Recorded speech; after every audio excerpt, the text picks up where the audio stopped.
Добрый день, уважаемые подписчики и гости канала.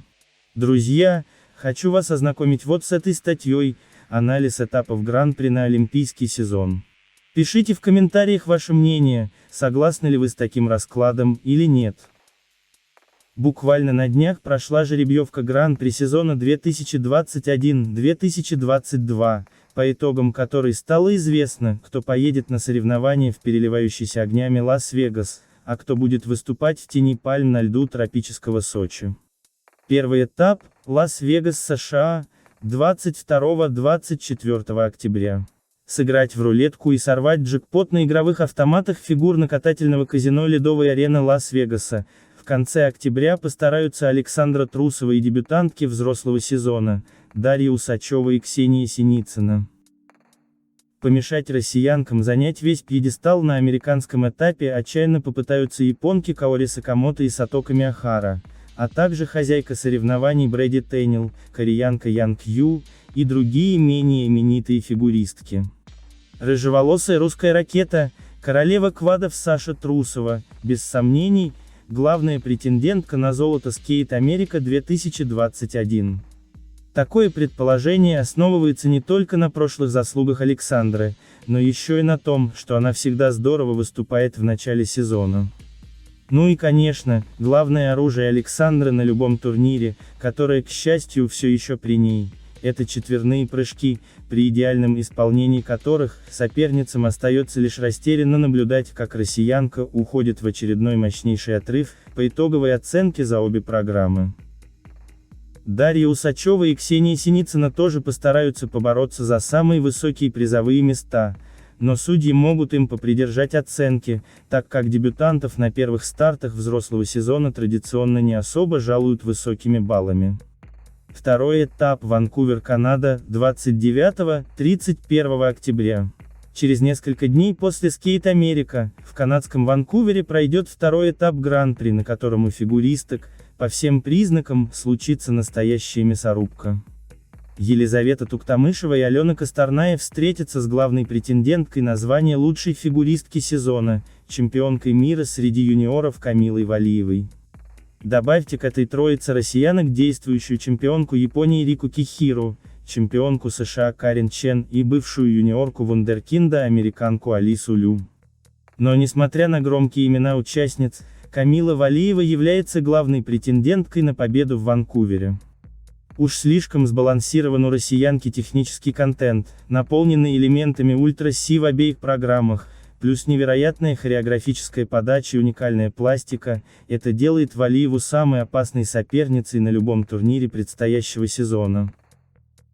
Также особого внимания на этом этапе заслуживает выступление Алены Косторной, которая просто обязана вместе с командой Тутберидзе возродить в своем техническом арсенале ультра-си элемент тройной аксель, вознесший ее на мировой пьедестал в позапрошлом сезоне, но потом бесследно исчезнувший в застенках Академии Евгения Плющенко. Елизавете Туктамышевой, честно говоря, не очень повезло с жеребьевкой в этом году, так как на обоих этапах Гран-при Туктамышевой придется бороться за золото с Камилой Валиевой. Главное для Туктамышевой в Ванкувере – это обязательно справиться с тройными акселями в обеих программах и во что бы то ни стало занять призовое место, которое, скорее всего, позволит ей отобраться в финал турнира, так как на втором для нее этапе в Сочи, кроме Валиевой, достойных соперниц практически не будет. Третий этап – Чунцин, Китай, 5-7 ноября. В китайском мегаполисе Чунцин состоится первое выступление в этом сезоне действующей чемпионки мира россиянки Анны Щербаковой. Из наших соотечественниц на соревнования в Поднебесной заявлены также Майя Хромых и Софья Самодурова. Помешать Ане выиграть китайский этап попытаются, помимо Хромых и Самодуровой, японка Сатока Миохара, американка Брэди Тейнил и парочка талантливых, но не всегда стабильных кореянок. По большому счету, именно дуэль между ученицами Этери Тутберидзе, Щербаковой и Хромых, станет изюминкой турнира в Чунцине. Так как только Майя Хромых из всех представленных на данном этапе фигуристок обладает четверными прыжками, сальховым и тулупом, которые должны помочь ей навязать борьбу с Щербаковой с ее предполагаемыми четверными флип и лутс. Четвертый этап, Токио, Япония, 12-14 ноября. На турнир в столицу Японии поедут только две представительницы России. Александра Трусова и Дарья Усачева, которые до этого уже должны были выяснить между собой отношения на этапе в Лас-Вегасе. Но не только дуэль россиянок повторится в Токио, там же продолжится их противостояние, начатое на американском этапе, с японкой Каори Сакамото и кореянкой Ян Кью, которые тоже заявлены на японский старт. К этой звездной компании присоединятся еще японка Рика Кихира и американка Алиса Лю, заочно превращая этап в Японии во второй по зрелищности и составу после Ванкувера соревнования в рамках турнира Гран-при. По всем предварительным раскладам, в Токио, как и в Лас-Вегасе, должна победить Александра Трусова. Помешать ученице Тутберидзе выиграть этап может лишь она сама, если не справится с четверными прыжками в произвольной программе, а также феноменальные прокаты ее соперниц.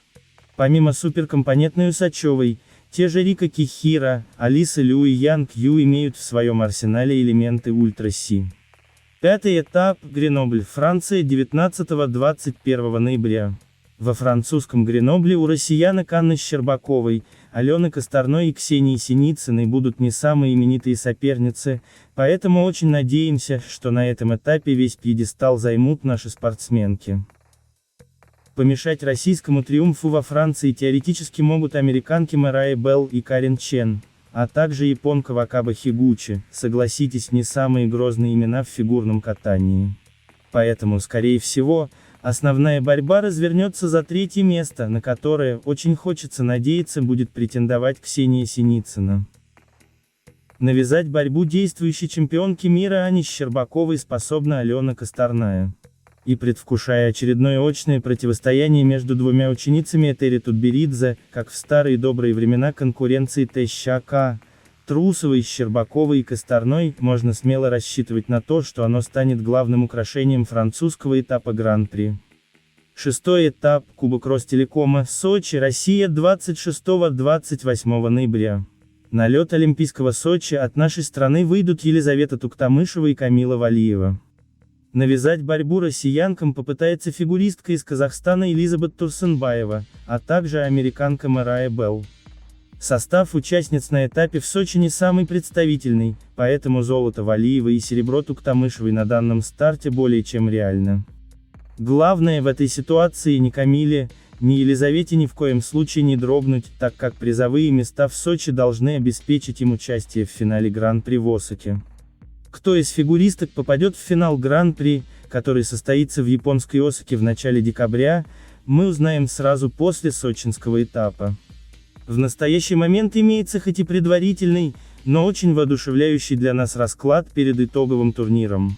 На 6 мест в финале одновременно претендуют 7 сильнейших фигуристок из России: Анна Щербакова, Елизавета Туктамышева, Александра Трусова, Камила Валиева, Алена Косторная, Дарья Усачева и Ксения Синицына.